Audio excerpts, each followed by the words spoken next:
अस्सलाम वालेकुम व्यूअर्स, कैसे हैं आप लोग? सब ठीक हैं? साकाज़ एकेडमी के चैनल से आपको वेलकम कहती हूँ। कल वीडियो में अपलोड नहीं कर सकी, उसकी रीज़न थी कुछ मसरूफियत थी, इस वजह से मैं वीडियो अपलोड नहीं कर सकी। और आज हमारा डे 32 चल रहा है। बस ये बुक ख़त्म होने को है। मेरे बहुत सारे व्यूअर्स जो हैं वो न्यू हैं, इस चैनल पे आते हैं और ख़ास तौर पे इंडिया से। मेरे इट्स वेरी सरप्राइजिंग कि मुझे इंडिया से लोग कांटेक्ट भी करते हैं। नॉट ओनली इंडिया बल्कि around the world Indian beauticians जहाँ जहाँ दुनिया में हैं वो कांटेक्ट करती हैं। और दे सेड टू मी कि आप एक थोड़ी सी हिंदी बोला करें, और ताकि हमें समझने में आसानी हो। और दूसरा मुझे ये कमेंट सुन के बल्कि पढ़ के बड़ा अच्छा भी लगा और हंसी भी आई कि आप हिंदी में जो है वो बात किया करें। और दूसरी ये है कि एक रिक्वेस्ट होती है कि ये बुक हिंदी में भी होती तो हमें बहुत वी फील वेरी गुड, और हमें भी ये मौका मिलता कि हम इस किताब को पढ़ सकते। पहली चीज़ ये है कि ये मेरी एक बहुत बड़ी, आपको पता है पाकिस्तान की एक बहुत बड़ी आबादी है, बहुत ब्यूटिशंस बहुत ज़्यादा, ये फील्ड बहुत तेज़ी से जिस तरह इंडिया में डेवलप हो रही है, हो चुकी है, बल्कि अब पाकिस्तान में भी इसकी बहुत ज़्यादा इसमें डेवलपमेंट हो रही है। लेकिन चूँकि पाकिस्तान की ब्यूटिशंस को ये अपॉर्चुनिटीज़ बहुत कम, एक बहुत सारा एक ऐसा तबका जो मिडिल क्लास है और जो कि अप्रोच नहीं कर सकता बड़ी बड़ी एकेडमीज़ को, ये पेमेंट नहीं कर सकता उन ब्यूटिशंस के लिए, मैंने ख़ास तौर पे ये किताब लिखी ताकि उनको अपनी ज़बान में इसको समझने में आसानी हो। चूँकि हिंदी और उर्दू इसमें बोलने में जब हम देखते हैं तो इतना ज़्यादा फ़र्क नहीं, कुछ अल्फाज का फ़र्क मुझे महसूस होता है। बाकी मेरा नहीं ख्याल कि आप लोगों को कोई ऐसे महसूस होती हो, दिक्कत महसूस होती हो इस को समझने में। मैंने इस किताब की पूरी वीडियो डे 1 से, यानी फ्रॉम चैप्टर 1 से लेकर अभी लास्ट हमारा चैप्टर स्टार्ट है, वहाँ तक मैंने वीडियोज़ अपलोड कर दी हैं। अगर स्टिल आप लोगों को मुश्किल होती है तो मेरे चैनल के ऊपर एक आप प्लेलिस्ट पे जब जाएंगे तो वहाँ पे बेसिक कलर कोर्स के नाम से बाकायदा पूरा एक कोर्स मौजूद है। 14 वीडियोस की 15 वीडियोस उसमें अपलोड हुई हुई हैं और बहुत ही ज़्यादा कॉम्प्रिहेंसिव कोर्स है। उसको जो ब्यूटिशियन या जो भी स्टूडेंट उसको अगर समझ ले, यानी उसको सही तरीके से समझ ले, तो मैं समझती हूँ कि उसको जो बेसिक कॉन्सेप्ट है हेयर कलरिंग का और हेयर का, उसको क्लियर हो जाएगा। तो आप लोगों के लिए आज भी मुझे कांटेक्ट किया इंडिया से एक ब्यूटिशियन ने, I think so her name was Harpreet Kaur. अगर आप हरप्रीत आप सुन रही हैं तो आपने मुझे कांटेक्ट किया अमृतसर से, और उनको मैंने व्हाट्सएप ग्रुप में ज्वाइनिंग का उन्होंने मुझे कहा, उनको मैंने व्हाट्सएप ग्रुप में ऐड किया। वैसे तो मैं उन लोगों को सिर्फ शामिल करती हूँ जो कि जिन लोगों ने बुक ख़रीदी हुई होती है, लेकिन डेफिनेटली उनके पास एक जेन्युइन रीज़न है कि वो बुक जो है वो परचेज़ नहीं कर सकती क्योंकि ये उर्दू ज़बान में है और उनकी समझ से बालातर है। तो इसलिए फिर मैंने उनको ऐड किया। इंडिया से जो ब्यूटिशंस ऐड होना चाहती हैं और वो डे 1 से ये मेरे साथ, मतलब ये बुक को सुन रही हैं, देख रही हैं, पढ़ रही हैं, पॉइंट्स नोट कर रही हैं, दे जस्ट मैसेज मी, मैं उनको अपने व्हाट्सएप ग्रुप में शामिल कर लूँगी। क्योंकि ईद के बाद अभी ईद उल अज़हा आने वाली है और आफ्टर 1 वीक, और उसके एक हफ़्ते बाद, यानी आप ये समझ लें शायद 15 दिन के बाद या 20 दिन के बाद मैं इंशाल्लाह कोर्स स्टार्ट करवाऊँगी आप लोगों को प्रैक्टिस का। अच्छा, इसमें मैं आपको एक चीज़, मैं वैसे इसके लिए अलग से वीडियो भी बनाऊंगी, एक चीज़ आप लोगों को बता दूं, आप लोगों को चीज़ें क्या चाहिए प्रैक्टिस के लिए। आप लोगों को हेयर स्वैचेस अभी से जमा करना शुरू कर दें। हेयर स्वैचेस कैसे बनाएंगे, मेरी वीडियोस अपलोड हुई हुई हैं, आप लोग वीडियोस वो देख लें। Hair swatches, how to made hair swatch at home, आप उसको उस पर जब उसको क्लिक करेंगे तो वहाँ पर आपको मैंने 3 वीडियोज़ हैं उसमें कि आप ऐसे हेयर स्वैच कैसे बनाएं, हेयर स्वैच पे वर्क कैसे करते हैं। तो ये आप वीडियोज़ देख लें और अपने पास हेयर स्वैचेस जमा करने शुरू कर दें। अराउंड आपके पास 40 से हेयर स्वैचेस होने चाहिए। अच्छा, हेयर स्वैचेस कैसे जमा करें? अगर आपके पास कटिंग मतलब ऐसा बाल होना चाहिए जो वर्जिन हेयर हो, जिसके ऊपर ना मेहंदी लगी हो, यानी कोई ऐसा कोई काम केमिकल का ना हुआ हो, वो आप लेंगी। और तकरीबन ऐसा हो कि जिस तरह आपके हाथ के बराबर लट होनी चाहिए, और थोड़ा इतना बाल घना हो कि आप यानी इतनी घनी हो लट कि वो उसको आपको रिज़ल्ट जो है वो शो हो सके।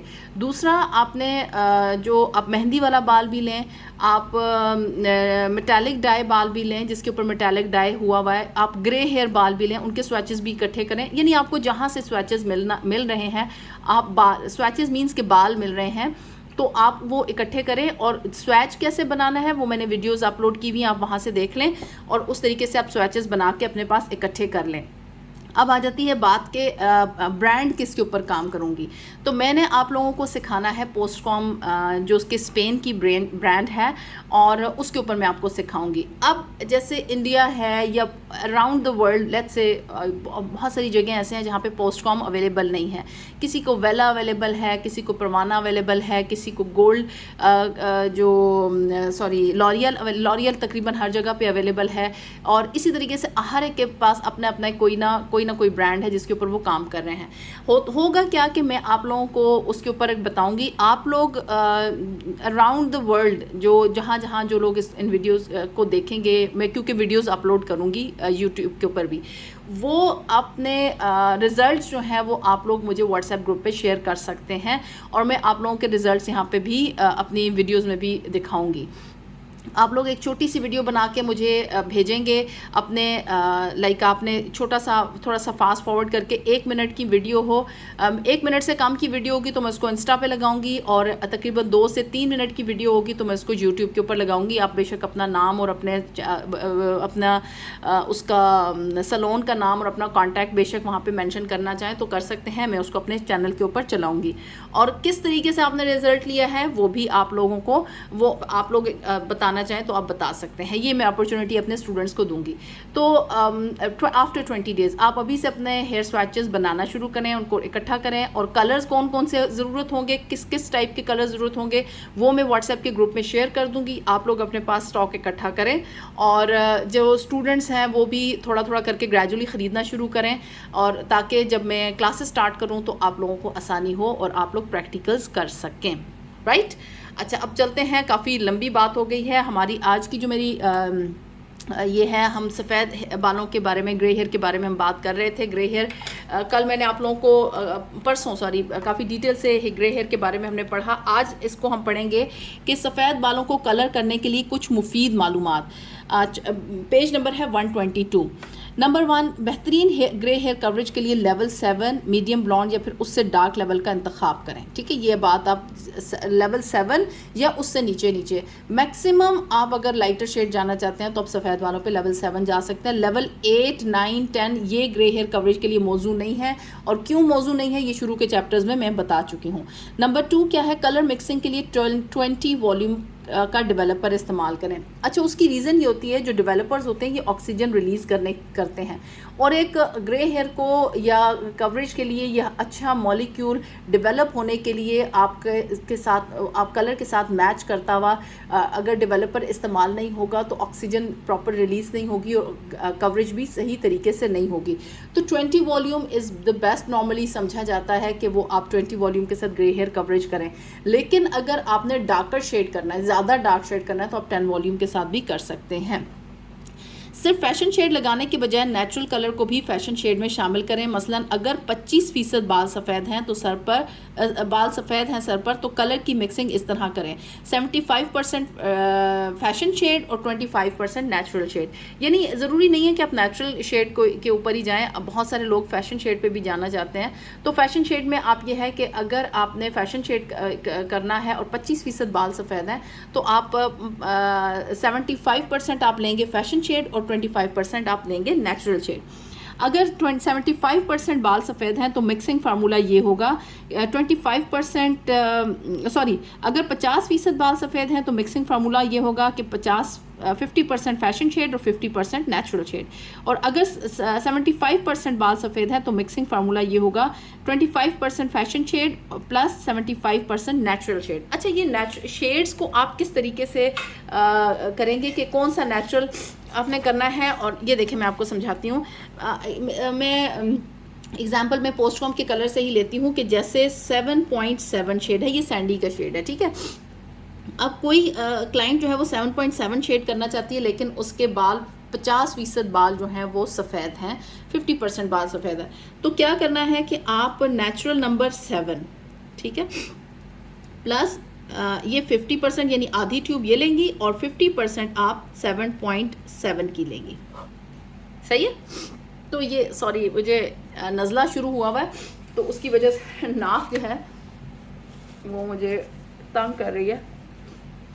ओके अच्छा, ये हो गया 50% आपका। ये इस तरीके से आपने मिक्सिंग करनी होगी। और इसी तरह से जब आप किसी और ब्रांड को कर रहे हैं तो आपने ये देखना है कि नेचुरल शेड, अब जो फैशन शेड कर रहे हैं उसका नेचुरल कौन सा है। अगर तो 6.78 है, मैं एग्जांपल लेती हूँ किसी भी ब्रांड का, मुझे नहीं मालूम, ये मैं इमेजिन कर रही हूँ, तसव्वुर कर रही हूँ कि ये 6.78 कोई शेड है और उसमें नेचुरल जो होगा वो आपका नंबर 6 है। तो आपने पहले हाफ ट्यूब जो है 50% आप इसमें डालेंगी नंबर 6 की और 50% आप ट्यूब डालेंगी 6.78 की, जो ये फैशन शेड है। ये इस तरीके से आपने फार्मूलेशन बनानी है। तो आपका जो अगर आपके सर में 50% बाल सफ़ेद है तो, और ये चीज़ याद रखिएगा कि बाज़ बाल जो होते हैं वो बहुत स्टबर्न होता है, मतलब मोटा बाल होता है। कल ही किसी ने मुझे मैसेज किया कि मैम मेरी क्लाइंट है, उसके बाल बहुत ज़्यादा मोटा बाल है, ग्रे बाल है और 90% बाल सफ़ेद है, तो वो उनका जो सफ़ेद बाल है ना वो बहुत मुश्किल से कवरेज होता है। तो ऐसी सिचुएशन में मैं जो रिकमेंड ये करती हूँ कि आप अगर 7.7 की ट्यूब है तो आप इसमें नेचुरल नंबर 7 डालने के बजाय 6 डाल दें, 6। और अगर ज़्यादा बहुत मोटा बाल है तो आप नंबर 5 डाल दें। अच्छा, उससे ये होगा कि आपकी जो बालों का जो शेड है वो थोड़ा डार्क में ज़रूर जाएगा, लेकिन ग्रे हेयर कवरेज बहुत अच्छे से हो जाएगी और फैशन का टोन भी उसमें आएगी। ठीक है। अच्छा, उसके बाद अगर 75% बाल सफ़ेद हैं तो मिक्सिंग फार्मूला ये होगा 25% फैशन शेड और 75% नेचुरल शेड। और अगर 100% बाल सफ़ेद हैं तो फिर आपने नेचुरल शेड की तरफ ही जाना है और उसमें थोड़ा सा आप फैशन शेड ऐड कर सकती हैं। हाई लिफ्ट ब्लॉन्ड शेड सफ़ेद बालों की कवरेज के लिए नहीं डिज़ाइन किए होते। अगर बहुत लाइट शेड देना हो तो लेवल 7 का बेस कलर करें और उनमें हाइलाइट्स किसी भी लाइटर शेड की डाल दें। अच्छा, अब किसी भी आपके पास कोई क्लाइंट आता है, वो लाइटर शेड में जाना चाहता है और वो कहती है कि नहीं मुझे लाइटर शेड ही चाहिए, तो देखें मैं अब लेवल 7 से ऊपर तो आप ग्रे हेयर कवरेज नहीं कर सकते हैं। तो आपके पास बेस्ट ये है कि आप पूरे सर पे लेवल 7 या 6 का आप बेस कलर कर दें और फिर उनके बाकी सर पे हाइलाइट्स कर दें, तो वो उनका जो लाइटर टोन का जो रिजल्ट है ना, शेड का जो शौक है वो पूरा हो जाएगा। बालों के सेक्शन बारीक लें और कलर कंजूसी से ना लगाएं। ये भी बहुत इंपॉर्टेंट है ग्रे हेयर कवरेज के लिए कि पतले पतले सेक्शंस हैं, कलर में आप कंजूसी ना करें। कलर के प्रोसेस को डाई मुकम्मल करने के बाद पूरा 50 मिनट का टाइम दें, यानी पहले आपने डाई पूरे सर पे जब आप लगा लें उसके बाद आपका टाइम स्टार्ट होगा। ठीक है। अगर आपके फ्रंट से बाल सफ़ेद हैं तो आपने फ्रंट से कलर करना लगाना शुरू करना है। और एक और चीज़ मैं आपको बताऊं, ये मेरे ख्याल आगे मैंने शायद बताई भी हो, जैसे ये फेस है, अगर ये हम फेस लेट्स से हम इसको कंसिडर करते हैं कि ये किसी का ये सफ़ेद बाल है, तो ये जो इसको कहते हैं हम हेयर लाइन, ये जो होता है ना माथे का जो ये एरिया होता है जहाँ से हमारे बाल स्टार्ट होते हैं, और ये कनपट्टियों के पास बाल, और ये बाल बहुत जल्दी सफ़ेद होता है। तो सबसे पहले जो आपने कलर लगाना है, बालों को कंघी करके बिल्कुल पीछे करेंगी और ये फ्रंट की इस एरिया पे आपने कलर को लगाना है। ये सबसे पहला कलर आपने यहाँ पे लगाएंगी, उसके बाद आपने बाकी फिर सेक्शन बना के आपने कलरिंग करनी है। कलर के प्रोसेस को डाई मुकम्मल होने के बाद पूरा 50 मिनट का टाइम दे, यानी जब आपने कलर लगा लिया उसके बाद फिर 50 मिनट का टाइम, और अगर बहुत ज़्यादा स्टबन हेयर है तो आप घंटे तक भी जा सकती हैं। ऐश सीरीज़ को सफ़ेद बालों पर ना लगाएं। अगर ऐश कलर लगाना ही हो तो किसी दूसरी टोन के कलर के साथ या फिर नेचुरल कलर के साथ मिक्स करके लगाएं। यानी जैसे 6.1, 7.1 ये खाली ये कलर अगर आप ना लगाएं 100%, अगर आपका बाल सफ़ेद है तो वो थोड़ा सा आपका मैट लुक देगा, उसमें थोड़ा नेचुरल शेड आप ऐड कर दें। जैसे 6.1 अगर आप लगाना चाहती हैं तो उसमें हाफ ट्यूब 6 की डाल लें और हाफ आप 6.1 की डाल लें तो वो ज़्यादा बेहतर है। इस बात को यकीनी बनाएं कि आपने हेयर लाइन के साथ इनफ प्रोडक्ट लगाई। अभी मैंने आपको बताया हेयर लाइन किसे कहते हैं, और ये आपने ये यकीनी बनाना है कि ये आपने इनफ प्रोडक्ट लगाई है। अगर आप कलर लगाते वक्त बालों को स्कैल्प की मुखालिफ सिमत में उठाकर लगा रही हैं तो ताकि और आप कलर लगाते वक्त बालों को स्कैल्प की मुखालिफ सिमत में उठाकर कलर लगा रही हैं ताकि हवा का गुजर हो सके और ऑक्सीडेशन अमल सही तरीके से हो सके। अच्छा, इस बात का क्या मतलब है, देखें मिसाल के तौर पे अगर मैं आपको ये बताती हूँ, जैसे ये बाल है राइट, अब मेरे पास इस वक्त एग्जांपल देने के लिए वो मैनिक्योर नहीं है, मैनिक्योर हेड होता तो मैं आपको दिखाती कि मिसाल के तौर पे ये आपके सर के जेल के साथ का बाल है। आपने जब ये कलर लगाया ना, आपने इसको कलर, या इसको हम ऐसे करते हैं, ये इस पे इसी पे समझाती हूँ। ये जो आपने जैसे ये कलर लगाया, आपने यहाँ पे रूट्स के साथ आपने कलर लगाया, अब इस लट को आपने उठाना है, प्रॉपरली उठा के आपने इस लट को इस तरफ को गिरा देना है, ठीक है। और फिर आपने यहाँ कलर लगाना है, दोनों साइड पे कलर लगाना है, और फिर इस लट को उठा के इस तरफ को गिरा देना है। और उसमें से जो ये दो जो लटें हैं इनके दरमियान थोड़ा सा स्पेस आपने छोड़ना है, गैप छोड़ना है, ताकि हवा गुजरती रहे और ऑक्सीडेशन का प्रोसेस होता रहे। हम क्या करते हैं कि कलर लगा के थोप देते हैं, जैसे मेहंदी लगा ली, थोप दी और उसको बिल्कुल पैक कर देते हैं, जिससे ये होता है कि ऑक्सीडेशन का प्रोसेस नहीं हो सकता। ये केमिकल प्रोसेस होता है और इसके लिए हवा जो है वो ऑक्सीजन का होना बहुत ज़रूरी है। तो इसलिए फिर आपको थोड़ा थोड़ा बालों के अंदर जो आप सेक्शंस बनाती हैं उनमें गैप, आप थोड़ा हल्का सा गैप दें ताकि हवा गुजर सके और ऑक्सीडेशन प्रोसेस कंप्लीट हो सके और आपका कलर जो है वो सही आ सके। इस बात को यकीनी बनाएं कि आपने हेयर लाइन के साथ अच्छा ये हमने पढ़ लिया है। अगर ऐश की सीरीज़ को इस्तेमाल करना ही हो तो 80% तक बालों में तो मिक्सिंग फार्मूला ये रखें, 15 ml ऐश और 45 ml नेचुरल लेवल। यानी अगर आपने ऐश की सीरीज़ इस्तेमाल करनी है और 80% तक बाल सफ़ेद है तो आपने ऐश का कलर जो ऐश वाली टोन इस्तेमाल करनी है वो सिर्फ 15 ml इस्तेमाल करनी है और 45 ml आप नेचुरल टोन को शामिल करेंगे।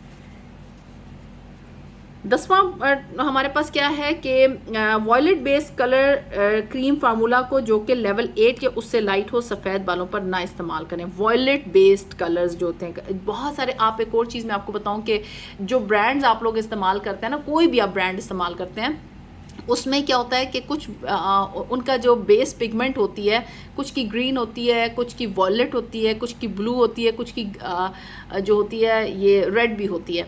अब वो और बाज़ होते हैं कि कोई विदाउट ट्रांसपेरेंट मतलब न्यूट्रल होते हैं, उनकी कोई बेस नहीं होती है। तो आप अगर कोई ऐसा कलर इस्तेमाल कर रही हैं जिसकी बेस जो है वो बेस पिगमेंट वॉयलेट है, तो वो अगर लेवल 8 का सफ़ेद बालों पर ना इस्तेमाल करें, क्योंकि उससे क्या होगा कि बाल जो होंगे वो ज़्यादा आपको वॉयलेट टोन पे चले जाएंगे, वो दिखाई देगा कि वॉयलेट लुक नज़र आएगी।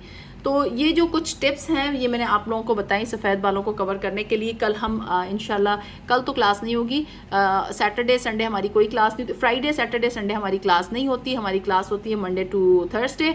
तो हम फिर अगले जब क्लास आएगी हम प्री सॉफ्टनिंग को पढ़ेंगे कि प्री सॉफ्टनिंग क्या होती है और उसके बारे में बात करेंगे। आई होप कि आज की क्लास आपको काफ़ी फ़ायदेमंद लगी होगी। इंशाल्लाह नेक्स्ट क्लास में मुलाकात करते हैं। अपना बहुत सा ख्याल रखिएगा। Take care. अल्लाह हाफिज़।